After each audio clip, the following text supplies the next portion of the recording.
சந்திர கிரகணம் செவ்வாய்க்கிழமை மாலை 4:35 ஆரம்பித்து மாலை 6:43 முடியுது. பொதுவாக இந்த சந்திர கிரகண காலகட்டத்தில் பார்த்திங்கன்னா கோயில்களுடைய நடை வந்து சாத்தப்பட்டிருக்கும். கிரகணம் முடிஞ்ச பிறகு பார்த்திங்கன்னா கோயிலில் வந்து கோயிலை கழுவிட்டு தண்ணி வச்சு கழுவிட்டு தூய்மைப்படுத்தின பிறகு பக்தர்கள் அனுமதிப்பாங்க. என்ன காரணம் அப்படின்னு பார்த்திங்கன்னா, புராண காலப்படியில் ஐதீகம்படி என்ன சொல்கிறாங்கன்னா, இந்த மாதிரி கிரகணம் நடக்கிற காலத்தில் வந்து எதிர்மறை ஆற்றல் வந்து அதிகமாக இருக்குமா, அதாவது நேர்மறை ஆற்றலோட எதிர்மறை ஆற்றல் அதிகமாக இருக்குமா.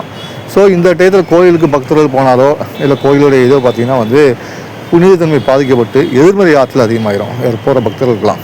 ஸோ இந்த மாதிரி இருக்கக்கூடாதுக்காண்டி நம்ம முன்னோர்கள் என்ன பண்ணியிருக்காங்கன்னா, இந்த காலகட்டத்தில் யாரையுமே கோயில் பக்கத்தை விடக்கூடாதுக்காண்டி கோயில் நடையை சாத்திருந்தாங்க. அதாவது கடவுளையும் பாதுகாத்து தன்னையும் பாதுகாக்கிற ஒரு சூழல் தான் அது. அதுக்காண்டி கிரகணம் முடிஞ்ச உடனே நீர் விட்டு கழுவின பிறகு எல்லாம் முடித்த பிறகு கோயிலில் வழக்கம் போல் பூஜைகள் வந்து நடக்கும். இது ஐதீகமாக பார்க்கப்படுது. இன்னொரு விஷயம், இந்த காலகட்டத்தில் கர்ப்பிணி பெண்கள் யாருமே வரக்கூடாதுங்க சொல்கிறாங்க. சயின்ஸ் படி பார்த்தாலும் கதிர்வீச்சுகள் அதிகமாக இந்த காலத்தில் இருக்குன்னு சொல்கிறாங்க. ஸோ கதிர்வீச்சு பட்டா உடல் ரீதியாக சில பிரச்சனைகள் வரும் இல்லையா. ஸோ அதுக்காகவும் இதை வந்து இந்த நாளில் வந்து யாரும் வெளியே வரண்டாம் அப்படிங்கிற மாதிரி சொல்கிறாங்க இந்த காலகட்டத்தை. ஸோ இதுதான் பார்க்குறோம். இன்னொரு விஷயம் என்ன பார்த்திங்கன்னா, இந்த நேரத்தில் பார்த்திங்கன்னா நிலா வந்து வழக்கத்துக்கு மாறாக ரெட் கலரில் இருக்கும். அதாவது சிகப்பு கலரில் நிலா காட்சியளிக்கும். அதை பார்க்குறதுக்கும் நல்லாவும் இருக்கும். அவ்வளோதான் நண்பர்களே.